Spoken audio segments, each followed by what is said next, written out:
Good morning बच्चों। मैं doctor Lakshmi Gupta, सह प्राध्यापक समाजशास्त्र, राजकीय कन्या महाविद्यालय धौलपुर।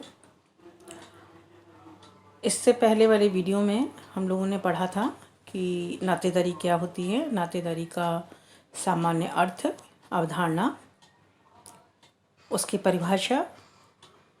आज की वीडियो में हम लोग चर्चा करेंगे नातेदारी के भेद या प्रकार। नातेदारी के भेद को सामान्यतया 3 भागों में व्यक्त करके बताने का प्रयास किया गया है। पहला है रक्त संबंधी नातेदारी।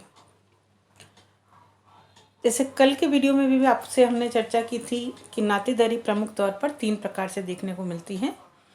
पहला है रक्त संबंधी नातेदारी, यानी जो नातेदार हमारे रक्त के संबंधी या खून के संबंधी होते हैं उसे हम रक्त संबंधी नातेदारी के नाम से संबोधित करेंगे। वह नातेदारी व्यवस्था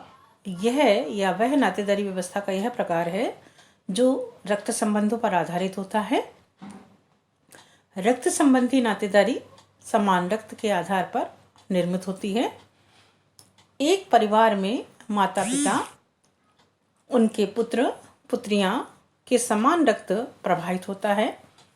माता पिता का रिश्ता पति पत्नी का ही नहीं होता, वे प्राणी शास्त्रीय दृष्टि से भी आपस में संबंधित होते हैं।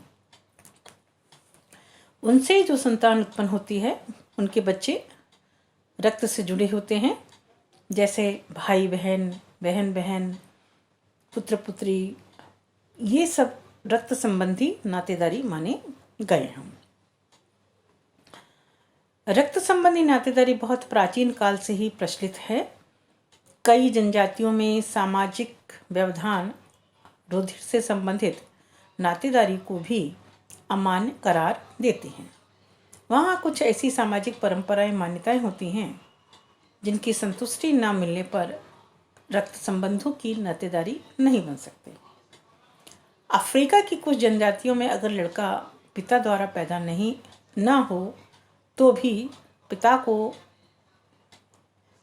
उसका पिता बनना पड़ता है। भारत की रूड़ा जनजाति में सब भाइयों की एक ही पत्नी होती है और उनसे किसी भी भाई को पैतृक ग्रहण करने हेतु एक निश्चित सामाजिक प्रथा का निर्वहन करना पड़ता है। समाज उसे विधि मान्य पिता मानता है। यह वह उसके द्वारा निर्मित सामाजिक कृत से होकर गुजरता है। इस तरह रक्त संबंधी नातेदारी हेतु कहीं कहीं सामाजिक मान्यताएं भी बहुत जरूरी होती हैं। दूसरी हम बात करते हैं विवाह संबंधी नातेदारी। विवाह संबंधी नातेदारी का निर्माण विवाह के पश्चात किया जाता है।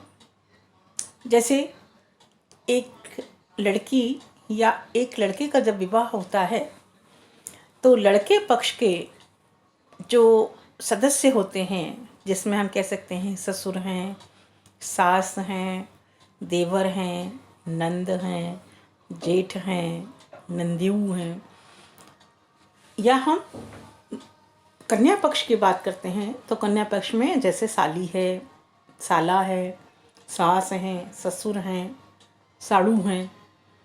ये संबंधों का निर्माण या ये संबंध विवाह के पश्चात ही निर्मित होते हैं। अगर विवाह नहीं होता स्त्री पुरुष का तो इस प्रकार की नातेदारी का निर्माण नहीं हो सकता। विवाह से पूर्व एक पुरुष जो किसी का पुत्र था, वह विवाह के पश्चात किसी का दामाद बन जाता है, बहनोई बन जाता है, नंदोई बन जाता है, साड़ू बन जाता है। ये सब उदाहरण आपको हमने बताए हैं। इसी प्रकार स्त्री पक्ष में भी देखने को मिलता है कि कोई भाभी बनती है, कोई नंद बनती है, कोई बहू बनती है, कोई मामी, कोई चाची, इस प्रकार की चीज़ें देखने को मिलती हैं। तो 2 प्रकार आपको बताए, एक तो पहला रक्त संबंधी नातेदारी और दूसरा है विवाह संबंधी नातेदारी।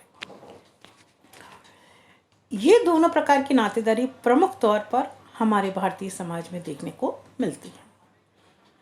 देखिए, नातेदारी का अपना एक अलग महत्व होता है। ये हमें यह सिखाता है कि किसके साथ हमारा संबंध किस प्रकार का होगा। जैसे अगर विवाह के पश्चात लड़के के घर जब विवाह के पश्चात जाती है तो उसको अपने सास ससुर के साथ किस प्रकार का व्यवहार करना चाहिए, अपने देवर के साथ किस प्रकार का व्यवहार करेगी वो, और अपनी नंद के साथ किस प्रकार का व्यवहार करेगी, या नंद भाभी के साथ किस प्रकार का व्यवहार करेगी, देवर भाभी के साथ किस। कुछ संबंध ऐसे होते हैं जो हंसी मजाक के होते हैं, जैसे आपने सुना होगा जीजा साली का संबंध, देवर भाभी का संबंध, ये होते हैं हंसी मजाक के संबंध।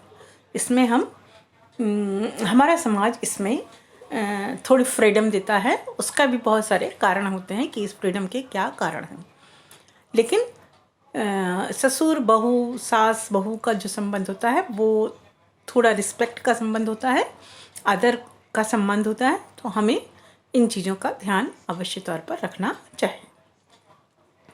तीसरा और प्रमुख प्रकार के अंतर्गत हम कह सकते हैं कल्पित नातेदारी। यह इस व्यवस्था में यदि पुत्र ना होने पर कोई व्यक्ति किसी व्यक्ति को गोद लेता है तो उस गोद लिए गए व्यक्ति के साथ होने वाला संबंध कल्पित संबंध की श्रेणी में आता है। यह संबंध ना तो रक्तीय होता है, ना ही यह वैवाहिक होता है, वरन कानूनी तौर पर इस प्रकार के रिश्ते में मान्यता प्राप्त होती है।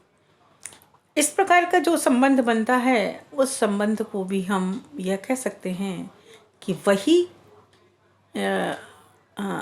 आदर मिलता है जो जन्म या रक्त लेने वाले संबंधी में देखने को मिलता है।